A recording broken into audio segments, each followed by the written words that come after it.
अपनी सास द्वारा किए गए जुल्मों का बदला वो बहू से ले, यह सोच बहुत गलत है। बेटा क्या थोड़ा टाइम निकाल कर मुझे एक जगह ड्रॉप कर दोगी? नीरा ने अपनी बहू सुमी से पूछा। क्यों नहीं मम्मा, कब कहाँ जाना है बताइए? सुमी ने बड़े प्यार से कहा। असल में जब हम कानपुर में थे, हमारे पड़ोसी शर्मा जी से हमारी अच्छी दोस्ती थी। उनकी वाइफ का मायका यहाँ है।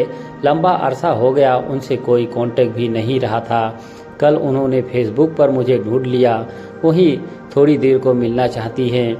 मैंने सोचा जब तुम फ्री हो जाओ तब उनके घर चलेंगे। नीरा ने कहा। कैसी बात करती हैं आप? जब कहेंगी मैं चलूँगी। आप थोड़ी देर बैठना चाहोगी तो मैं रुक जाऊँगी। ज़्यादा देर बैठेंगी तो दोबारा पिक करने आ जाऊँगी। आप टेंशन मत लो। इतने दिनों बाद बाहर निकल रही हो, आराम से चलो, सुमी बोली। नीरा के पति समीर और बेटा विवेक अपने बिजनेस में व्यस्त रहते। नीरा शुरू से ही हाउसवाइफ रही। पढ़ी लिखी होने के बावजूद भी समीर और उनकी मां ने उसे घर से बाहर निकलकर काम करने की इजाज़त नहीं दी। मां के तानाशाही रवैये और समीर के श्रवण कुमार होने के कारण नीरा का टैलेंट दब कर रह गया।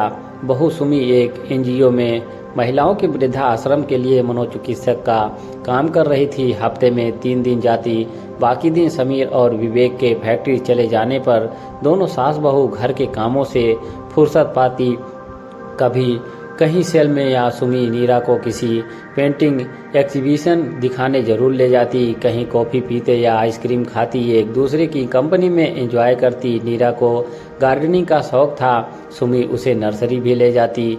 वैसे तो पूरा घर नीरा से संभल रहा था। जिस दिन सुमी घर पर रहती वो हमेशा नीरा को पेंटिंग बनाने या लिखने का काम देकर सारा काम खुद संभाल लेती।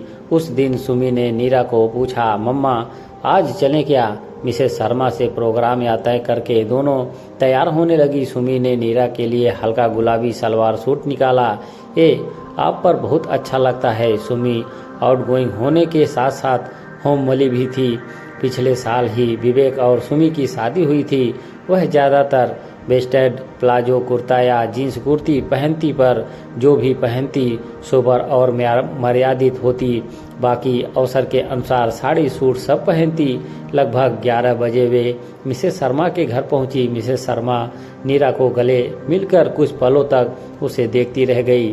तुम और सूट सलवार में अम्मा जी ने कैसे परमिट कर दिया? मुझे याद है वो तुम्हारे सर से साड़ी का पल्ला जरा भी सरक जाने पर भी हंगामा खड़ा करती थी। अरे उन्हें तो रात को बेडरूम में भी तुम्हारे नाइटी पहनने पर ऐतराज था। नीरा ने बताया। अम्मा जी 3 साल पहले गुजर गई। मिसेस शर्मा लंबी सांस लेते हुए बोली। चलो भगवान उनकी आत्मा को शांति दे, पर जो जुल्म वो तुम पर करती थी 4 साल पहले हमने भी देखे थे। नौकरों चाकरों सहित पूरे घर पर अम्मा जी का हुक्म चलता था। खाना पीना सब कुछ अम्मा जी हिसाब से बनता, चाहे किसी को पसंद हो या नहीं। नीरा को सुबह उठने की वजह से अम्मा जी की चाय को जरा सी भी देर हो जाती तब उनका पारा देखने लायक होता था। वो और नीरा कभी एक साथ बैठ भी जाते तो अम्मा जी वहीं धरना देकर बैठ जाती। कहीं हम उनकी बुराई ना कर लें। नीरा के कहीं भी आने जाने, यहाँ तक कि अपने मायके वालों से फोन पर बात करने पर भी अम्मा जी का कंट्रोल रहता था। नीरा के हर काम में नुक्स निकालना उनकी आदत था। बाहर वालों के सामने भी नीरा को नीचा दिखाने में उन्हें कोई संकोच नहीं होता था। जितना एडजस्टमेंट तुमने अम्मा जी के साथ किया उतना तो कोई भी नहीं कर सकता था। अगर नीरा के ससुर जिंदा होते तो शायद वो भी इतने खुर्राट ना होते। मेरी बेटी तो अम्मा जी को देखकर कहती थी, उनकी शादी ऐसे घर में मत करना जहां ऐसी सास हो। मिसेस शर्मा बोलती जा रही थी। नीरा ने उन्हें रोक लिया। छोड़िए उन बातों को, सुमी को कुछ नहीं पता और अब वो इस दुनिया में नहीं है। उनके बारे में क्या कहना? मिसेस शर्मा कहने लगी, तुम लोगों की केमिस्ट्री देखकर बहुत अच्छा लगा। तुम्हें देखकर कोई कह नहीं सकता तुम दोनों सास बहू हो। चलते वक्त सुमी ने मिसेस शर्मा से कहा, आंटी आपको जब भी अम्मा के पास आने का मन हो बताइएगा, मैं आकर ले जाऊंगी। मिसेस शर्मा नीरा से बोली, मैं तुम्हारे लिए बहुत खुश हूँ। भगवान ने तुम्हारे सब्र और बर्दाश्त का फल सुमी के रूप में तुम्हें दे दिया है। खुश रहो।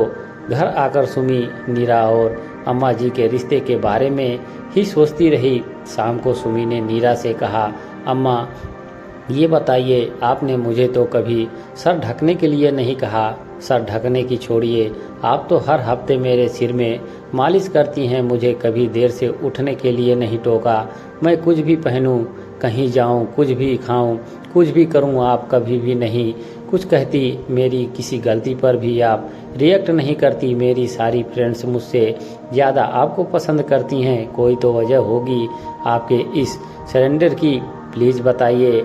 नीरा ने सुमी के आगे अपना दिल खोल दिया। तुम्हारे आने से पहले ही मैंने तय कर लिया था कि जिन मुश्किलों से मुझे गुजरना पड़ा था, तुम पर उनकी परछाई भी नहीं पड़ने दूंगी। जो लड़की अपना सब कुछ छोड़कर आई है, उसे खुले दिल से अपनाऊंगी। ये घर और सब लोग उनके अपने हैं, ये एहसास कराऊंगी। उसे टाइम और स्पेस दूंगी। मेरी वजह से मेरे बेटे बहू का दिल कभी ना दुखे, यह प्रॉमिस की थी मैंने खुद से। अम्मा जी की वजह से ही मुझे एडजस्टमेंट करना आया। बड़ों द्वारा की गई गलतियों से अगली पीढ़ी सबक ले। अपनी सास द्वारा किए गए जुल्मों का बदला वो बहू से ले, यह सोच बहुत गलत है।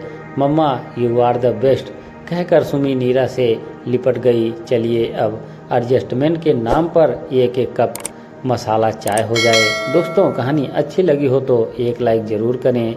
धन्यवाद।